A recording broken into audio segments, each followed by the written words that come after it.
We have Steve Lynne. I think he needs no introduction. I think we all know who exactly he is. So he's going to give us some information about whatever he wants to talk about. He has some talking points, and as usual, you are able to ask questions, and he will give you answers.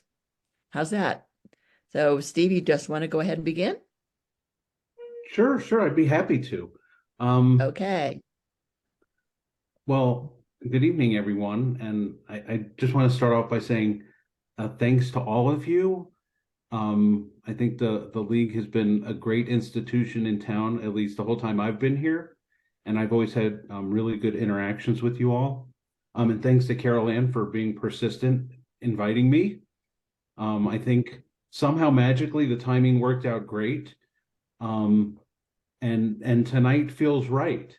Um, Carol did give me a couple prompts, and I've added a few other thoughts of my own.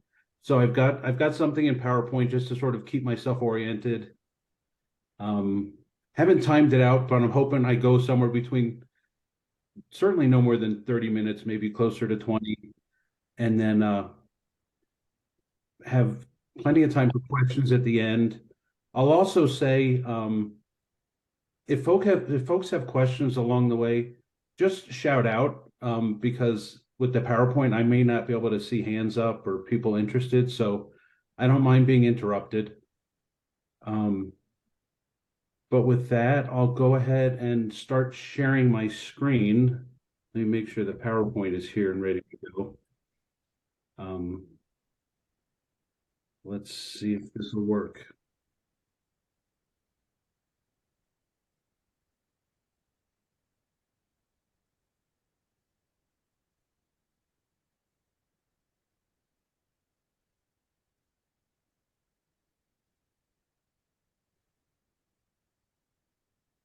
Let's see if this will go into slideshow mode. Does that look okay to you all? Yeah. Looks good. Yeah. Good job. All righty.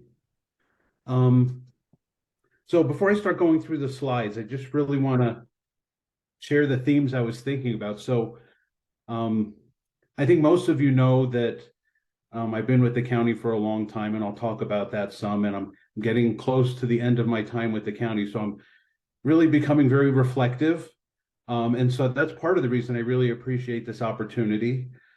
And there's really just two themes that as I was preparing this, it really jumped out at me. And the first one is just about all the people and all the relationships. And the second one is just about rising to challenges, both in the past and in the future. So if some of that seems repetitive, it's just those are the things that kept coming to mind. So there's really three major headings here. Part of it's history, part of it's accomplishments, and part of it's the future. So with that, I'm just going to start diving through. And a lot of this is just my personal perspective. This is nothing academic, but I think it's sort of what I've experienced and learned with my time here working for Los Alamos County for 28 years. And this isn't the complete history all the way back to the beginning of time, but I'd say, starting when the Manhattan Project was going on and what sort of shaped Los Alamos as a community and how the community started interacting with the county as a government. And one of the things that I think about often, comes up often, is how many clubs have been around within the community and how they really shape the community and continue to today, even if those clubs no longer exist. And I think about the ski club, and I think about the ice rink, and I think about the stables and all the arts and just really so much in town began in a club type of format. And that culture still really exists. And I think it's one of the really positive things about the community. I think as the government itself has become more established and grown, some of those relationships have had to change a little bit. But I think it's still really one of the positive things about the community. Another interesting thing that we've dealt with as a community and certainly as a local government is this notion of old infrastructure. During our orientation every 2 weeks, we talk to our new employees about this. We show the slide with the picture of Oppenheimer and Groves in front of Fuller Lodge, and there's Groves holding a set of blueprints, and we talk about how the Army at the start of the Manhattan Project built a community, and it's really that legacy of old infrastructure that we've had to deal with over the past 25 years. And it's been one of the major challenges as the infrastructure, it was certainly nice during those first 25, 30 years when most of it was newer. But as it started aging, we really didn't have the financial resources that we have today to really maintain and replace it the way it would have been good to do. So we still have a fair bit of old infrastructure that needs replacing. I'd say over the last 15 years, since the lab contract turned over to be a for-profit, and then the county has now had normalized infrastructure, a normalized gross receipts tax revenue, we have had the resources. And since then, we've done a lot more with our capital plans. But that's just been an interesting thing to watch. I've described it as at other times as, we've finally normalized our and become more mature from a capital, financial, and infrastructure planning perspective. The other thing, obviously, the lab is the major economic influence in town. We talk about it a lot. I recently spoke to a legislative, it was the Economic Development Legislative Interim Committee that was visiting in Los Alamos and was talking about this point. I think one of the things that some people don't appreciate enough is how much we are a one-horse town. It's very, very, I'd say we're very much an outlier from that perspective. Certainly not 100% unique. But I'd say certainly within the DOE infrastructure we are. I mean, pretty much every other host community has at least some much greater level of diversity in their economy than we do. And that's just one of the factors that we have to plan for and accept. And I think we've been doing better with that. And, and we ride the ups and downs in terms of the lab growth and lab retraction and now lab growth again. The lab spending is what drives a big portion of the county revenues in the form of gross receipts tax. And that's been an interesting thing to watch over my career. When I started, the DOE was still providing the community with assistance payments under the Atomic Energy Act. And at that time, it made up 15% of the county's general fund budget. So we were planning for major cuts because that was going away.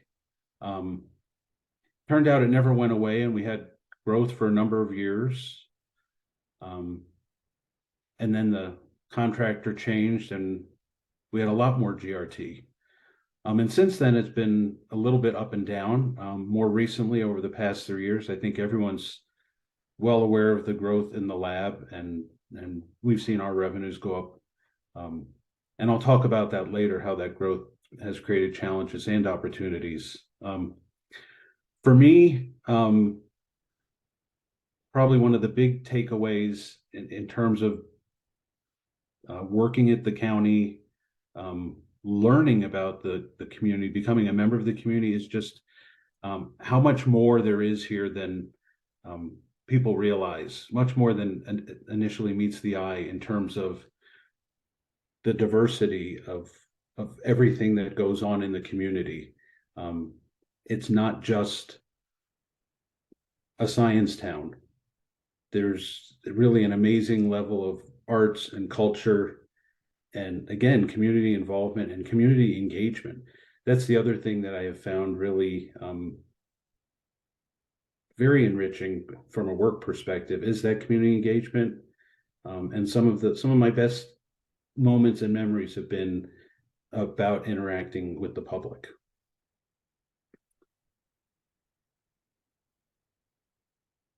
I'm going to walk through my history quickly because I feel like I'm already running long and I've just started. Funny how that time goes. But I started my career as a CPA auditing. Los Alamos County was one of my audit clients.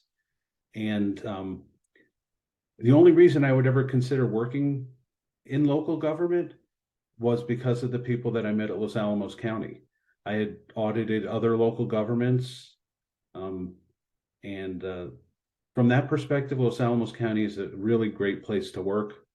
I started in budget. That gave me a great background into everything the county does. I became chief financial officer.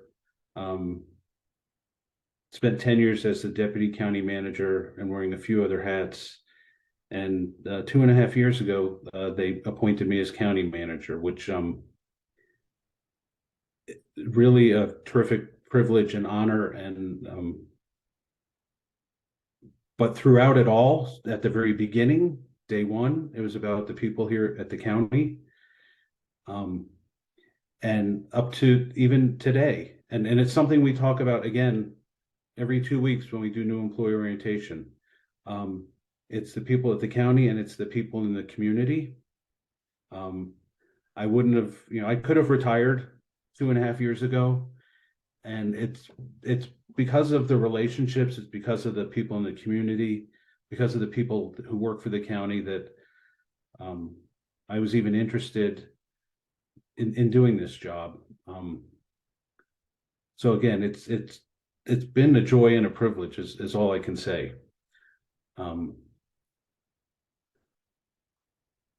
So again, thinking about past 28 years, these are just a few highlights. Roughly chronologically ordered, but not entirely.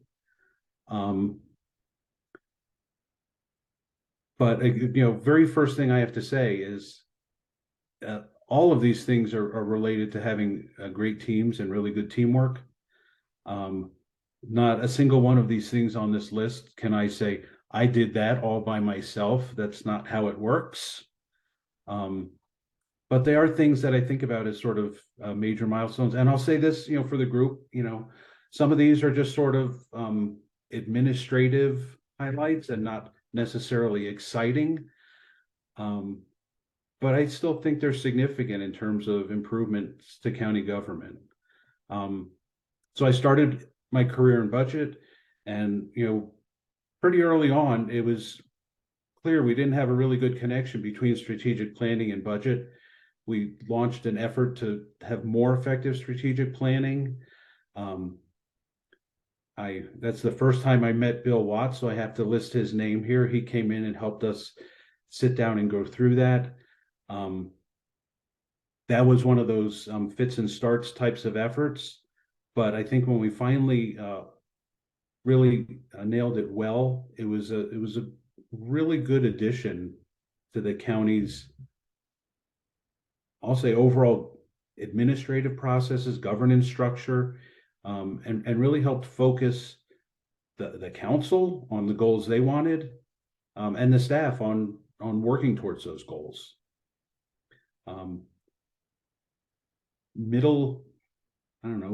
Mid 2000s, again, there was another effort to update the comprehensive. That was one that also had some fits and starts, but I remember very clearly working with our performance auditor, Cindy Stetson, who was a staff member, who was just a great addition to our staff for the couple of years she was around, and working with a couple of your members. And it was this very interesting task where we basically were working on goal statements that came out of a lot of community input. And it was just the four of us working through them, trying to really redraft them to be a little more understandable, have a little more of a common voice. And it was just this nice little project. And it was one of the earlier things in my career that just, showed me how valuable it is working hands-on with community members. And so it's, it's not one of the larger items, but to me, it was, I think, really formative for myself and certainly helpful for the community. Big event in the community was the Cerro Grande fire. We all evacuated. One of the very interesting things was learning about disaster management, both from a real live operating perspective during the disaster, and then really from a fiscal perspective after the fact, and kind of learning about the difference between normal FEMA disasters and when you have a special circumstance like Cerro Grande, or more recently the name of the fire has left my brain, but happened to our friends across the river in Mora and Rio Arriba County. In both cases, there's special legislation that's been passed. For me, it was just a interesting out-of-the-box experience, dealing directly with the federal government over a number of years. And there was a lot of infrastructure that got rebuilt as a matter of working with them and getting payments through the Cerro Grande Fire Assistance Act. And I was appointed as authorized agent. All that means is that I reviewed a lot of stuff and signed some papers at the end when council approved them. But there was a lot of effort that went into all of those projects. And at the end of the day, the county's claim with the federal government was over $120 million. So it included things like rebuilding North Road, a much larger inlet under the Pueblo Canyon crossing, a lot of new infrastructure in the burned area in the western area, those types of things. A lot of interesting things that the county deals with, and a lot of them have to do with the folks across the bridge, that relationship with DOE and Lannel. Today, our largest department in the county is our fire department. We're now authorized at 176 positions, which sounds outrageous if you think about a small community of just under 20,000. But under cooperative agreement, we also provide services to the lab. And that's why our fire department is so big. That's an arrangement that has evolved over the years. It's one of the better partnerships. It's a very big win-win for both the lab and the community. But it's not an easy arrangement to get in place and then maintain every 10 years. We just this past week signed this agreement for the next 10 years. So it's always a major milestone. I have to mention collective bargaining because that's something that, again, is about a different perspective and important groups within the county, and has been really something I never expected when I started working for the county. And I think the relationships that we've built with those groups have really been positive. Another thing that's definitely been improved, I'd say, over the past 25 years, is our capital improvement program and the planning there. When I first started, again, we had very little resources, and our capital spending averaged perhaps a couple million a year. Our most recent capital plan had expenditures close to 70 million. So our need to replace infrastructure, our desire for improvements are all much greater. And along the way, some of those cycles have been greatly enhanced with really good citizen participation. I know around 2010 we had a major effort and had a lot of community involvement, and it resulted in projects like the Ashley Pond improvement, which has been wonderful. The Nature Center,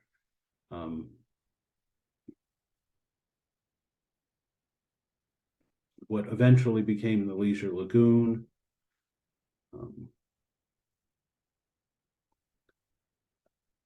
For me, another highlight has just been, and I mentioned this earlier, working with great people at the county.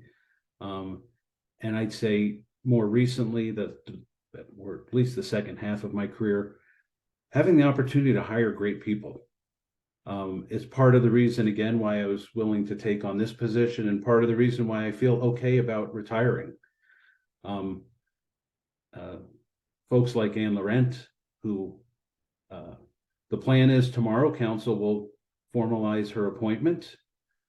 Juan Rael, our Public Works Director, Helen Paraglio, our previous CFO and now Administrative Services Director, and I could have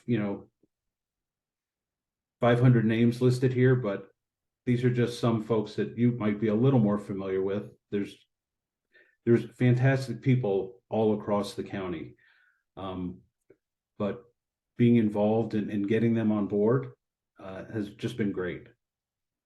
I had to put this one on the list, the Trinity site redevelopment and the new Smiths, and you'll see I put the word next to it, I said debatable. There was over the past week a couple letters to the editor about how that's evolved in the community. And it was interesting. This question came up when I was being interviewed for the county manager position, and I knew some folks would nod their head yes, and I knew some folks would nod their head no. From my perspective, I still think it was a positive thing for the community. Prior to this, we would survey the community every 2 years, and folks would always, one of the most common highest level responses would be a desire for greater retail in the community. And I think what this redevelopment did, it replaced infrastructure that needed to be replaced. It really got rid of blight at the entry to town, and it did create an anchor for retail. The retail environment has changed since then, but I think it has more to do with other circumstances than Smith's being in town. That's my personal opinion, but I respect the folks that have different opinions. And so, but I couldn't talk about this list without having it on there. COVID response, just because it was such a big, it was and is such a big thing. It's, some folks think of it as being over. It really is not. It's something that people are still affected by, both personally from a health perspective, and certainly the entire community, the region, the nation, in terms of, if anything, just what it's done to the job market, and the labor force, and how much more difficult it is to hire folks today than it was 4 years ago, just through a lack of labor being out there. We've really, over the past 10 years, and certainly the last couple of years, we've done so much more regionally, and I think that's a great improvement for the county. And the final thing here is just talking about the transition to a new county manager. Again, I'm very, very happy that the council has selected Ann. And again, there's a lot of presumption here with me talking about this because their meeting is until tomorrow morning. But you know, I'll apologize in advance if things go wacky and they don't follow through on their appointment. But I expect that they will, and I know that Ann will be fantastic. And again, it just I think it really is a great indicator for the future of Los Alamos. And it's a good segue to the next section, which I think is about the future. The future of Los Alamos. So this is, let's see, how am I doing? Okay, I think I might be able to wrap up in not too long. You're fine, Steve. Okay. It's not a problem. Back to strategic planning. Last fiscal year and just this past couple months in October, November, it was repeated again. The county's strategic planning has actually gotten better.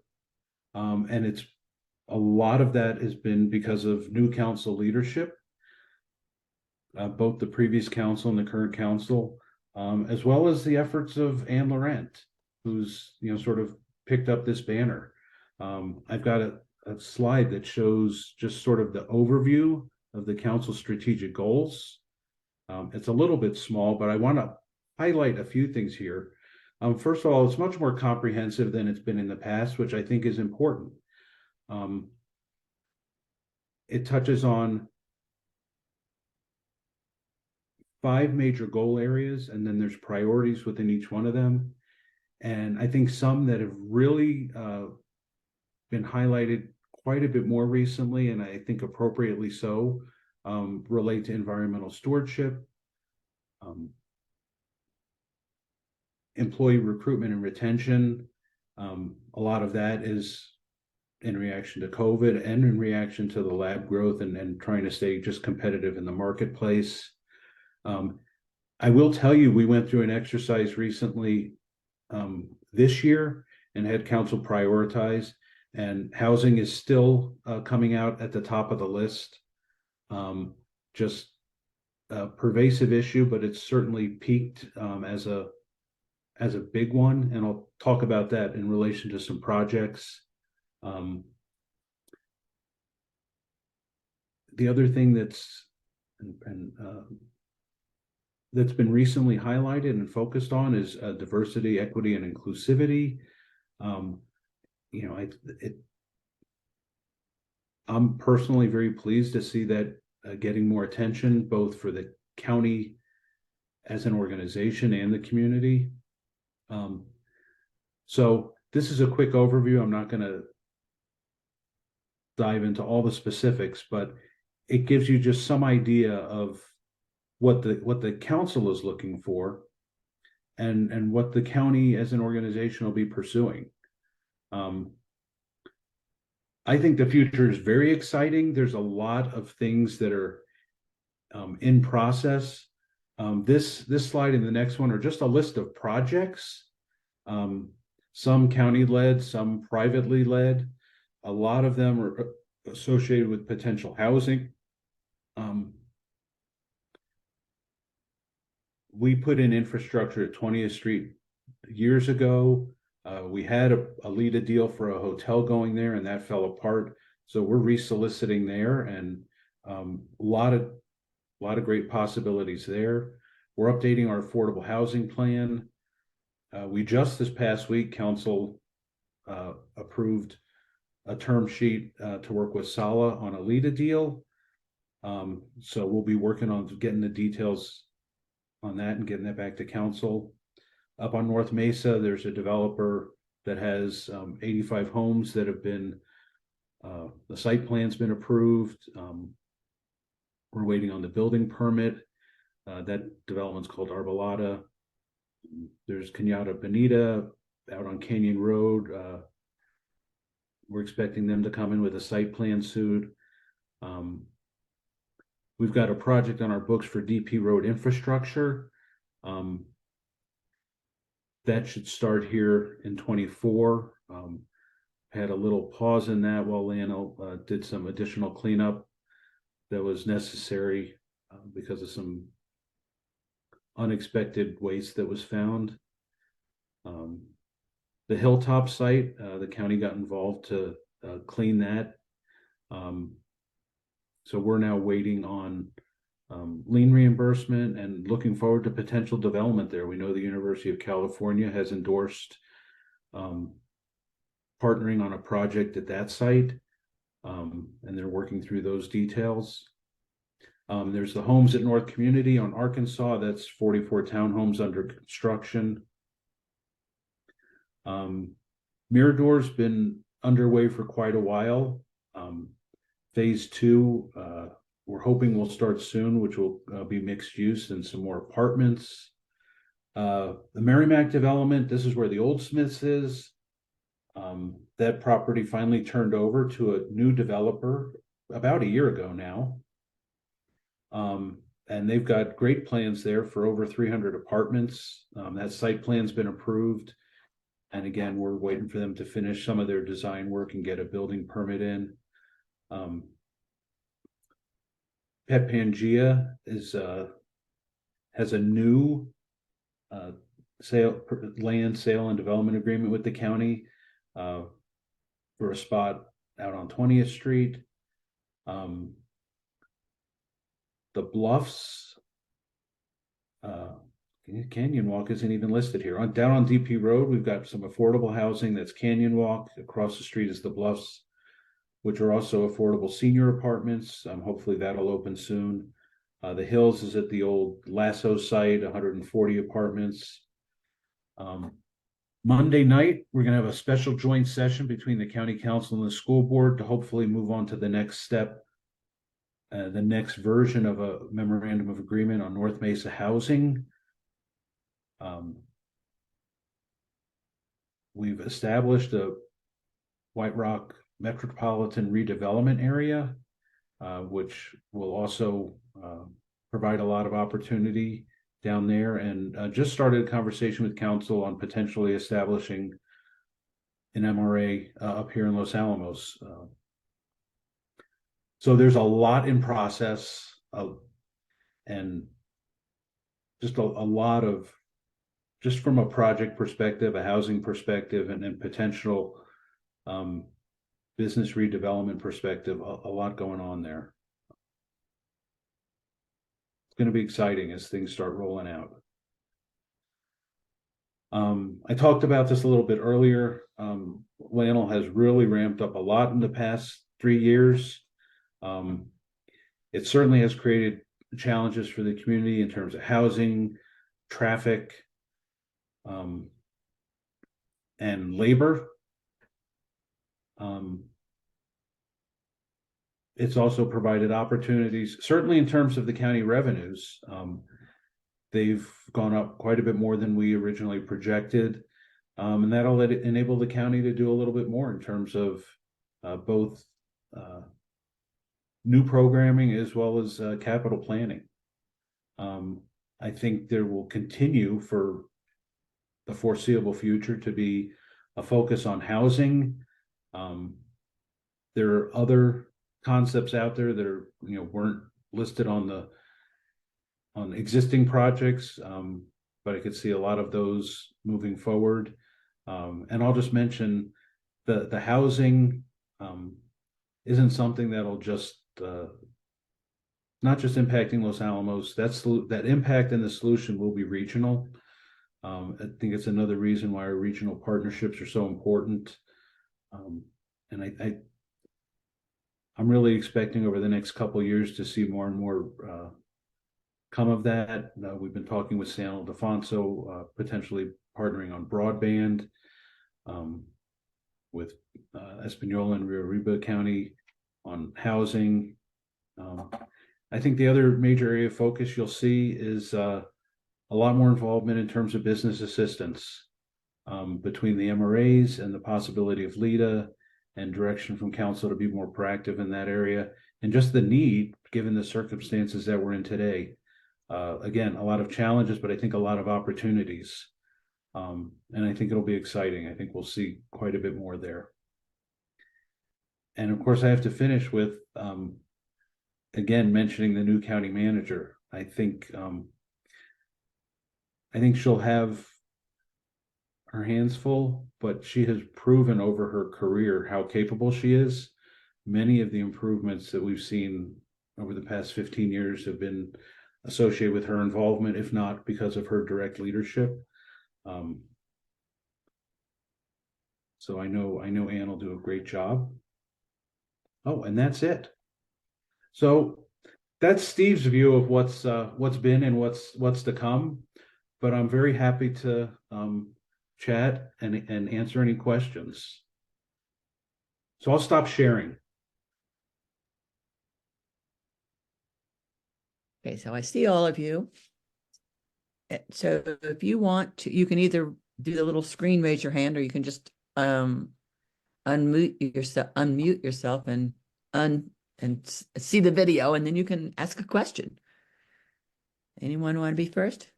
Why am I always first? Okay, I can do this. I had a question because it came up in my life the other day. Someone said that the senior apartments of what they're advertised, which is a lower income, that isn't the price.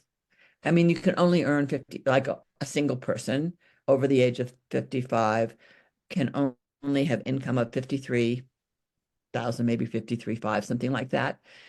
So if it's higher than that, then they can't go there. Is that it? But the rates have not changed.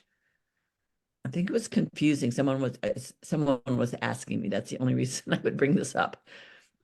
I don't know the specific benchmark. I do know they are income qualified. That's part of how they were able to build here, because there's also income tax credits associated with that sort of structure.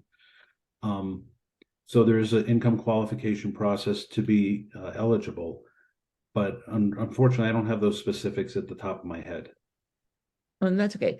But what they advertised is really what it didn't change from what's online, for example. That, to your knowledge, you don't know that. Not that I'm aware of, but I haven't actually seen any advertising yet. Has that started and I didn't see it? I think if you Google it, you get it. Okay. Because someone was interested in, looking forward to possibly getting a single apartment. And so I don't know the whole story, so I don't, want to say something that's not true. But I was just curious if the prices that are online are the prices that it indeed are the ones that you would pay if you chose to live there. But you don't have to know that answer, so it's okay. Okay. Anyone else have something? You want me to keep asking questions, guys? Come on. This isn't like you to be so quiet. Hetty. And then Barbara. Okay. Hey, Hetty. Yeah, Steve, Good. it's well, congratulations on your retirement. I'm sorry to see you go. Two quick questions. Oh, but before I say any of that, Barbara, many congratulations to you for what you did to help Steve in the planning and participation in county business. It's a nice feather in your cap, and no wonder you're a living treasure. So I did want to mention that. But Steve, two quick questions. One is, are you going to just take a break here, or do you imagine yourself having some role, active or volunteer or what have you, with the county in the future? And the second question is a follow-up to our last lunch with the leader, where we heard about the unhoused, the problems with the people that are just eking by in the county. And I was wondering what specifically might be on the books for methods to deal with that challenging problem that we have. So that's my question. Okay. And Steve, I will just tell you, we had a representative from Food Depot here, as well as our own Lynne, who represents LA Cares, and that's where that conversation started, of how much food they really need and how much they're giving out, and the issue about the homeless. So that's where that came from. Okay. I'll take those in the order they were given. And I'll add one other piece. Folks are asking, so are you leaving town? No. Suzanne and I have no plans to leave town. I'm very happy to stay. Los Alamos is great, and I'm very happy to be able to stay here. So, in terms of involvement, I'm definitely taking a little break. Don't have any major plans, but I do look forward to having the time to get more involved and contribute. So, it could be just about anything. But I'm gonna take it slow for a little bit. Relax, travel, and also start giving back to the community in other ways. Again, I've feel very, very very lucky, and just a lot of gratitude for the opportunities I've had and how great it's been. So that's kind of my perspective on that. In terms of the homeless or near homeless, it's a conversation we've been having more and more at the county. I'll share what I do know. Our social service division recently received a grant to begin helping a little more in this area. I believe it's in the neighborhood of 160,000 to do direct outreach from a mobile perspective to individuals who are unhoused or have housing risks. And that could include anything. It could certainly include food, clothing, just a number of factors. I think they're still working through the details of getting that started. A conversation we had a couple of weeks ago just had to do with the magnitude. And I've heard a couple different things. But the range of potential numbers of folks involved is between 60 and 80. And again, that's not just unhoused. The number of unhoused is perhaps closer to less than 10, but there are a lot of folks, especially youth, who unexpectedly have to leave their house or couch surfing, things like that. So I think our social service staff and all of our staff are becoming a lot more aware of the issues. And I'll just say in general, our council, I think, is becoming more aware of the needs in the social service area. And I would expect to see more happening just from a budget perspective in that area within the next year. I hope that addressed some of that, Hetty. Hetty, are you there? Yes, thank you very much. I appreciate hearing all of that. Thank you. Sure. Miss Treasurer Barbara. And except you're on mute. Sorry. Got it. You and Suzanne will consider becoming league members when you retire. I'm keeping a very open mind about all possibilities. Oh, good. So I was interested, you mentioned having a new employee orientation every 2 weeks. So that means the county is hiring new people that often, constantly? Yes. So the county has over 800 employees. So just as a matter of ordinary business, I don't think there's been a 2-week period where we haven't had at least one new employee start. Typically it's, I'd say on average, I don't know,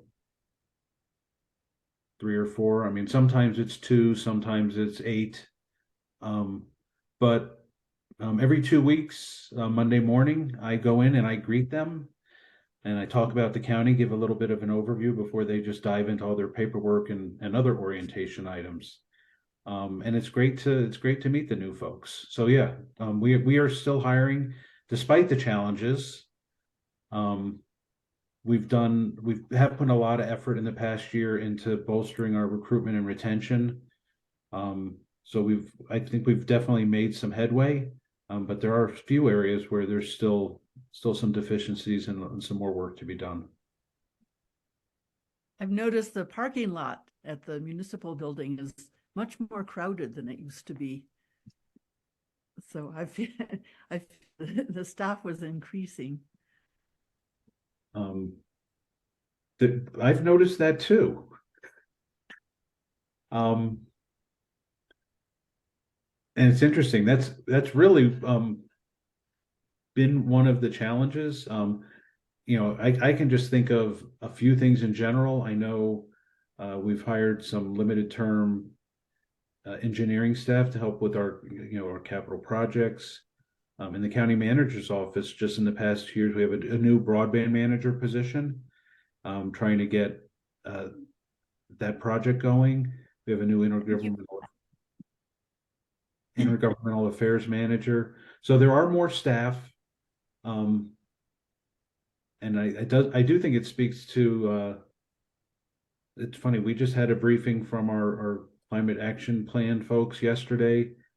And, one of the major impacts there is transportation. So hopefully we can start focusing on a little more carpooling and incentivizing that, and maybe that lot won't be quite as crowded. That's a good idea. So I heard the people from the lab say they have a 5-year plan for improving transportation.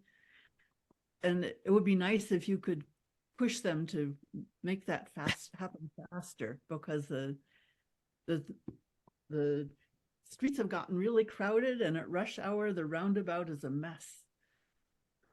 I am hoping that when they complete the State Road 4 intersection, that'll relieve a little bit of the in town. We'll see if that's true. And we are trying to stay coordinated with the lab. I can tell you sometimes they've done some things faster and surprised us a little bit. They started a pilot transit program out of Pewaukee, to help. But it's, in terms of scale, it's still pretty small. I know they're considering others. The county itself has just this past month kicked off a transit center study, looking for ways to perhaps have new transit hubs in town and in White Rock. So we are trying to coordinate with the lab, and if there is any opportunity to accelerate in that area, I know the interest is very high because it's become very difficult. The other thing I'll mention is our public works staff have been working pretty hard with the State Department of Transportation. There are plans to improve State Road 4 for the traffic coming out of White Rock.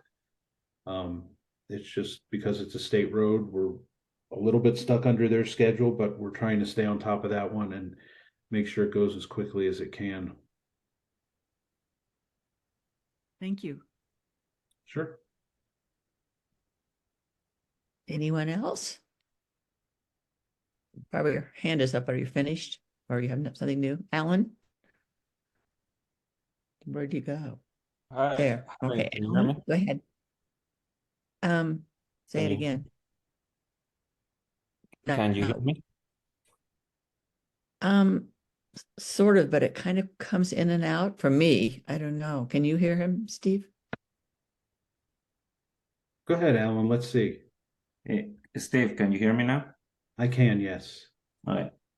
So no, I just wanted to use this opportunity to thank Steve for, trying his best on doing a lot of things, just from his overview, you can see the complexity of dealing with multiple things in Los Alamos, right? If it is not something, it is something else, and it is always hard to do the right thing, and and not that I'm saying that you're not, but it's just hard to deal with all these things, and it is really hard. And I've been kind of pushing also, but I understand again how difficult and complex, all this. So I just wanted to thank you, and I hope you enjoy your retirement for a little bit until you find something else to be engaged. Because again, just like you were saying, there are many organizations, many people that are doing so good for the community, and that is what creates community. So thank you. But I also wanted to use the opportunity to, you mentioned broadband. I just wanted to see, how do you see that? I know you've been involved in that for many years as well. There has been many plans, and at the end it hasn't worked. And I know, the new broadband manager is trying his best and he understands, but how do you see that happening? I'm actually very encouraged. I think this current county council, and after I answer this question, I have to add one more editorial comment because I thought of something else. I'm very encouraged about where we're at with that, and I think the likelihood of it actually happening is so much greater than it's ever been. It is still just all by itself a very complicated thing. So there are a lot of potential pitfalls and stumbling blocks, but I think politically the county council as a whole body seems firmly behind the concept. I think the market and the environment for these sorts of projects is so much better than it's ever been. And I think from a staff perspective and a community perspective, we're all a lot more ready than we've ever been. So I think it's going to happen. Exactly how quickly remains to be seen when we, after we finally get a contract in place. But I'd say I'm very optimistic. Does that answer your question, Alan? Yeah, no, I'm glad that, hopefully it's going to happen this time. But one of the major roadblocks on this might be funding. At the moment that there might be talks about funding. What are the options for funding right now? So there's probably, I could probably come up with half a dozen, but I'm only going to talk about two. The one that's currently in our budget is a placeholder, and the one that I think is today most likely. In our budget, we put a placeholder for general obligation debt. This project is estimated at $35 million. That's a relatively new estimate from an updated study that was done just a year ago, or less than a year ago. We put that as a placeholder just to segregate it from other debt that we're expecting in our capital plan. I can tell you today, as I'm sitting here, I'm going to most likely in the next iteration of this budget, which I won't present, but the new county manager will. I plan on suggesting that it be a revenue bond, gross receipts tax related debt, just because our GRT is higher. And I think in terms of our capital program in general, we already had some GRT debt planned, and I think it would just be more efficient to do one larger debt issuance from an administrative perspective and a cost perspective.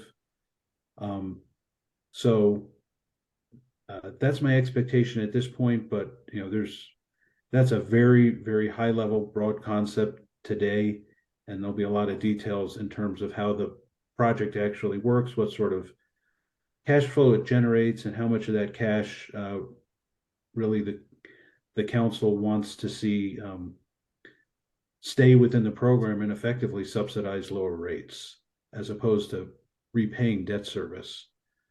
So it quickly becomes a complicated model, but I hope that answers the question a little bit, Alan. Yeah, no, that's fine. And I know that might be in the future, but I kind of just have an idea. So no, again, thank you so much. And for everything that you have done.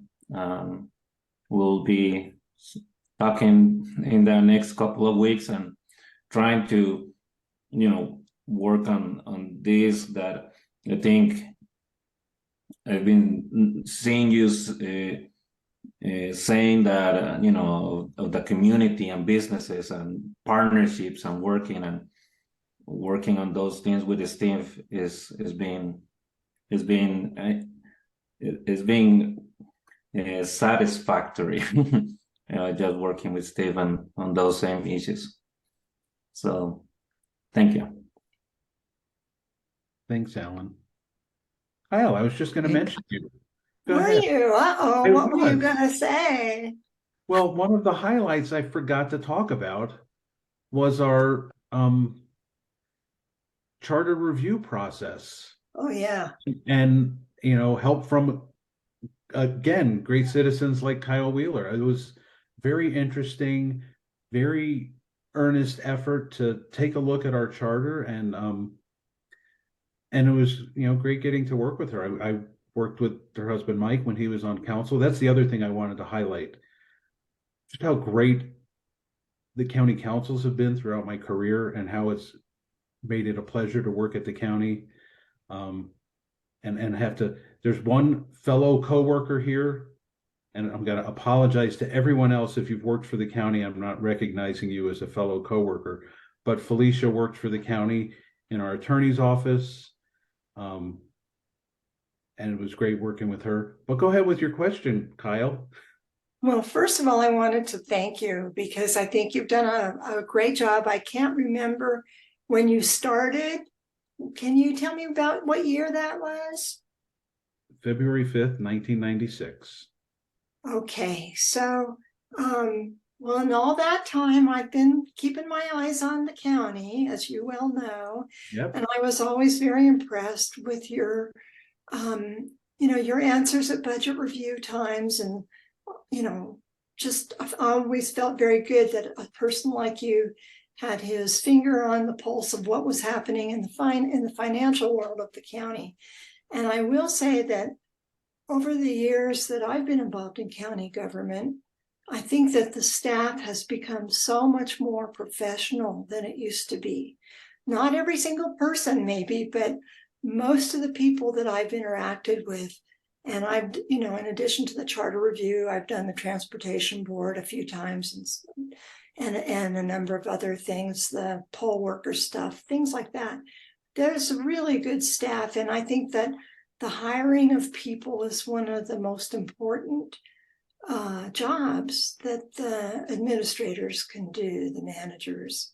And so I really appreciate your efforts. I hope you and Suzanne don't commit to too much for a while, that you just get out and enjoy life for a while. And I will say one thing related to transportation, and I don't think that it's up to the county to have to do everything to solve the problems. I think the lab can do more things than it does, or the DOE can. And I would have gotten up and talked about that a little bit in public comment at that work session had I had the opportunity. I didn't know that you didn't allow public comment at work sessions, but for each item. But anyway, I do think that the DOE has an obligation to do a little bit more than what they are doing, because nobody ever anticipated that we'd have 17,000 people coming to work at the lab, and that over 60% of them would be commuting from off the hill. And the geology of this area, the way we're laid out, we can't handle it all, and the county shouldn't be expected to solve every single one of those problems. But thank you again for what you've done, and I hope you and Suzanne enjoy a wonderful retirement. Thank you, Kyle. I appreciate that. So are there any other questions, or should we let Steve think about his retirement early? Yeah. So we're all set. Well, thanks, Steve. Thank you so much. We finally got it. It's only been like 3 years, 4 years trying to work out. Thanks again But for having me.